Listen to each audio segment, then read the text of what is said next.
না বেলা হয়ে গেল, কাজ করে আগতে পারলাম না। কি রে মাসুম ভাই কোনে গেল? বালি আনতে যে আড়াই গেল নাকি? এ মাসুম, মালটাল নিয়ে আয়। এত সলো হলি কি ভাই? মহাজনের জবাব দিবান কি? তাড়াতাড়ি নিয়ে আয়। জামাল ভাই, শরীরটা বেশি একটা ভালো লাগতেছে না। একা একা মাল মাখাচ্ছি তো, খুব কষ্ট হয়ে যাচ্ছে। সকাল থেকে এখন প্রায় বিকেল হয়ে গেল, এখনও সে প্লাস্টারের কাজ শেষ করতে পারলাম না। কোহান কি করবানে? ভাই এই যে নিয়ে আইছি, কষ্ট হয়ে যাচ্ছে। গরমে মেলা ধরা করে ফেলেছে, একটু অসুস্থ তো। অসুস্থতা তোর কাজে আসতে কয়েস কিনা? ভাই কাজ না করলে কি খাবো? তোর ভাবির ঈদে কিছু কেনাকাটা করে দিতে পারিনি, বাড়ি বাজারও নেই। এখন অসুস্থ হয়েছি, পেটে তো আর শুনবে না, এই জন্যই কাজে আইছি। কাজে আইসিস, কাজ করতে যেটুক কাজ করেছিস মালিক এসে দেখলি কবেন কি? এই মালিক কি আমাকে টাকা দেবে না? আচ্ছা ঠিক আছে, যত কষ্ট হোক আমি তাড়াতাড়ি কাজ করে দিচ্ছি। আচ্ছা ঠিক আছে, ইটগুলো নিয়ে আয়। আচ্ছা ঠিক আছে জামাল ভাই, আমি যাচ্ছি। কি রে, মাথার মধ্যে মনে হচ্ছে কিরম একটা ঘুরে উঠতেছে, অন্ধকার অন্ধকার দেখতেছি। কি রে মাসুম ঘুরে পড়ে গেল নাকি? এ মাসুম, কি হয়েছে? কি হয়েছে? এ মাসুম, কি হইলো তোর? এই ওঠ ওঠ ওঠ, এই ওঠ ওঠ ওঠ, তোর চল, তোর মাথায় একটু পানি দিয়ে দি।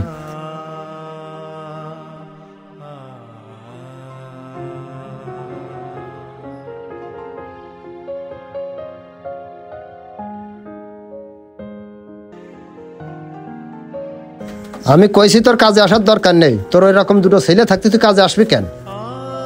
ভাই ছেলেবিলে যদি আমার ওই কষ্ট বুঝতো, তাহলে কি আমার এই বয়সে কাজে আসা লাগে? ছেলেবিলে তো বুঝলো না, তাহলে এখন আমি কি করব?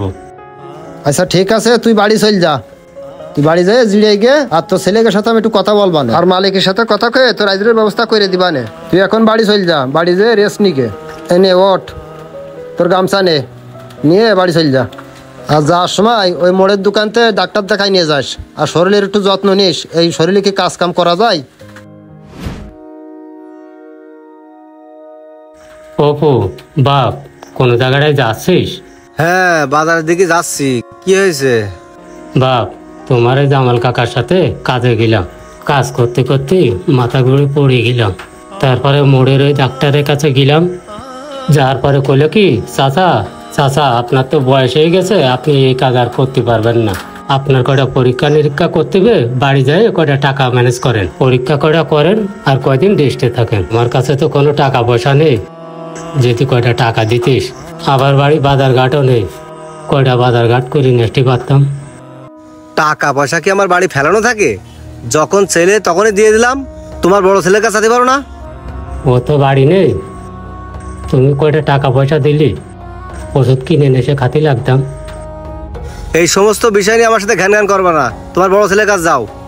বাপ, তোমার কাছে আসলে তুমি কাও ওই ছেলের কাছে যাতে, ওই ছেলের কাছে গেলে তোমার কাছে পাঠাই। তা তোমরা যদি এরকম করো, তাহলে আমরা কার কাছে যাব? কার কাছে যাবা তা আমি জেনে তুইছি?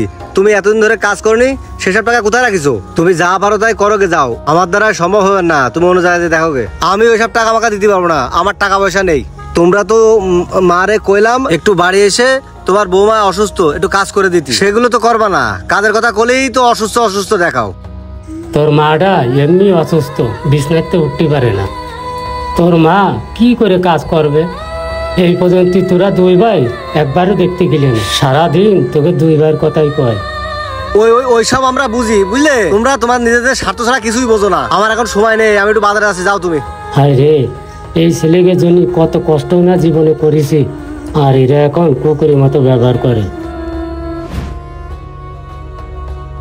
আব্বা সোহেল, কি করতে চাও তুমি?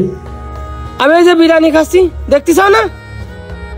এরকম করে কথা কচ্ছা কেন? গাড়ি থেকে কিছু হয়েছে? ও যক্ষা কলেরা সব সময় লাগিয়েই থাকে। গাড়ি একখান কিনেছি, তুমি কেতে চাও কও? বাপ, আজকে আমি কাজ করতে যাই মাথা ঘুরে পুড়িয়ে গেছে। তা যদি কয়টা টাকা পয়সা দিতিস আমারে, এই জন্য আইলাম। তুমি পারো না কাজ করতে, তোমার কাজ করতে যাই কয় কিনা? কাজে না গেলি তা আমি কি খাবো? বাড়ি কোনো বাজার ঘাট মাঠ কোনো কিছু নেই, তা আমি কি খাবো? তা আমি কি করব? তুমি তোমার ছোট ছেলের কাছে যাও তো। ওর কাছেও গেলাম, ও কলে কি তোমার বড় ছেলের কাছে যাও। ও তো কবেই, আমার টাকার গাছ লাগানো দেখেছে না তোমার ছোট ছেলেই? আমার কাছে তো পাঠাবে, আমার কি করলে ক্ষতি হয় ও সবসময় ওই চাই। বাপ, তোমরা মিলেমিশে থাকো, তোমরা গ্যামজাম করে না। তোমরা মিলেমিশে থাকলে আমারও খুব ভালো লাগে। তোমার ভালো লাগলে কি হচ্ছে? ওইসব আমার কইতে হবে না, ওই সমস্ত আমি শুনতেছি না। তুমি তোমার ছোট ছেলের কাছে যাও, অন্তে যাই নাও গে। আচ্ছা, বুঝতে পারিছে। তোমাকে দিয়ে কোনো কিছুই হবে না, আমার ব্যবস্থা আমারই করতে হবে। হ্যাঁ, যাও যাও, তুমি যা পারো তাই করো গে দিনি। যাও কিন্তু এখন আমার জ্বালায় না। আমার বোঝা হয়ে গেছে, আমার এই ছেলেরা কেউ আমাকে দেখবে না। আচ্ছা ভাই, ঢাকায় নিয়ে এসে এখানে বসায় রেখেছেন, কিছু করছেনও না। আমাদের কি কোনো কাজ কাম নেই? আমার জরুরি একটা মিটিং রয়েছে, আপনারা ঢাকায় এসে এভাবে বসায় রেখেছেন। আমার বহুত কাজ আছে, তাড়াতাড়ি কন। এত তেজ দেখাচ্ছ কেন? একটু ঠান্ডা ভাবে বসো, তোমার বাপ আসুক তারপরে বলতেছি। ভাই আসসালামু আলাইকুম। ওয়ালাইকুম আসসালাম।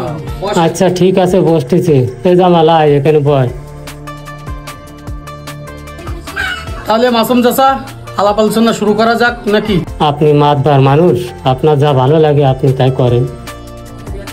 যে কথা বলছিলাম, যে তোমার বাপ আমরা দেখেছি আমাদের সামনে অনেক পরিশ্রম করে তোমাদেরকে দুই ভাইকে মানুষ করেছে। এখন তোমরা সাবালক হয়েছো, আয় ইনকাম করতে জানো। তোমরা থাকতে তোমার বাপের এখন পরের দুয়ারে কেন কাজ করে খাওয়া লাগে? আচ্ছা মাতবার সাহেব, আমি একটা কথা বলি। গায়ে যখন শক্তি ছিল তখনও কাজ করতো, এখন সকালবেলায় কাজ করতে যেয়ে মাথা ঘুরে পড়ে গেছে ও। আসলে দুঃখজনক, এই বয়সে এখনো কাজ করতেছে, তাও তার দুটা ছেলে থাকতে। তো সোহেল, অপু, তোমরা দুই ভাই থাকতে তোমার বাপ এই বয়সে কাজ করে খাবে কেন? তোমার বাপের কি দায়িত্ব তোমরা দিবা না? বড় ছেলে রয়েছে, সে দায়িত্ব নিক। খরচ তো করেছে বড় ছেলের পিছনে বেশি। হ্যাঁ, সব দায়িত্ব বড় ছেলে নিক। তোমার ওই যে কত টাকা খরচ করে লেখাপড়া করা হয়েছে না, চাকরি বাকরি দেশে, আমি ওসব দায়িত্ব একটু নিতে পারবো না। ও ছোট ছেলে নিক। হ্যাঁ, ছোট ছেলের তো অনেক টাকা পয়সা দেখি চাও, বড় ছেলে দায়িত্ব নিলে নিক, না নিলে যে আমার সেখানে থাক। আমি নিবা। এই থাম তোরা। এই তুমি করছো ওর পিছনে খরচ করেছে, ও করছে তোমার পিছনে খরচ করছে। তোমার বাপ যখন খরচ করেছে তোমাদের দুই ভাইয়ের পিছনে, তখন কি দেখে শুনে খরচ করছে যে কোন ছেলেটার পিছনে কিভাবে খরচ করতে হবে? জীবনটা তোমাদের মানুষ করতে কে কাটাই দিল? 2 টাকা যদি ইনকাম করেছে তোমাদের পিছনে খরচ করছে তোমাদের মানুষ করার জন্য, আর তুমি বলছো আমি দায়িত্ব নিতে পারবো না, তুমি বলছো আমি দায়িত্ব নিতে পারবো না। কি কারণটা কি? ঠিক আছে, তোমাদের কারোর দায়িত্ব নেওয়া লাগবে না। চাচা, এদের কারোর দায়িত্ব আপনার নেওয়া লাগবে না। আপনার এখনো যা জমি জায়গা আছে ওই বেচবেন, আর এই বৃদ্ধ বয়সে আপনি আরামের সহিত কাটাবেন। ঠিক আছে, কাউরে কিছু দেবেন না। আচ্ছা ঠিক আছে, আপনি যখন কথাটা বললেন তাহলে আমার ওইভাবেই চলতে হবে। এরা যখন আমার দায়িত্ব নেবে না, আমার তো তখন বাঁচতে হবে। বৃদ্ধ বয়সে আমরা দুজন আছি, এই এখন বেসবো আর খাবো। হ্যাঁ, এটা একটা সঠিক বিচার হয়েছে ভাই। বললেই হবে জমি বিক্রি করবে, ওই জমিতে আমাদের ভাগ আছে না। ও সন্তান জন্ম দিলে জমি জায়গা টাকা পয়সা দিতে হয়, সে তা জানে না। জমি কি করে বেচে আমরা দেখবানে। আচ্ছা ঠিক আছে, তোরা কি করতে পারিস আমরাও দেখবানি। আমরা আসি চাচা আপনার পিছনে, আপনারা যা বলেছি আপনি তাই করবেন। আপনি জমি বেচবেন আর খাবেন, এদের দুজনটা কিচ্ছু দেবেন না।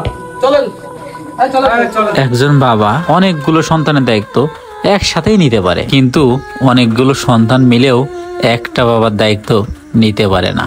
এজন্য এরকম সন্তান থাকার থেকেও না থাকাই ভালো।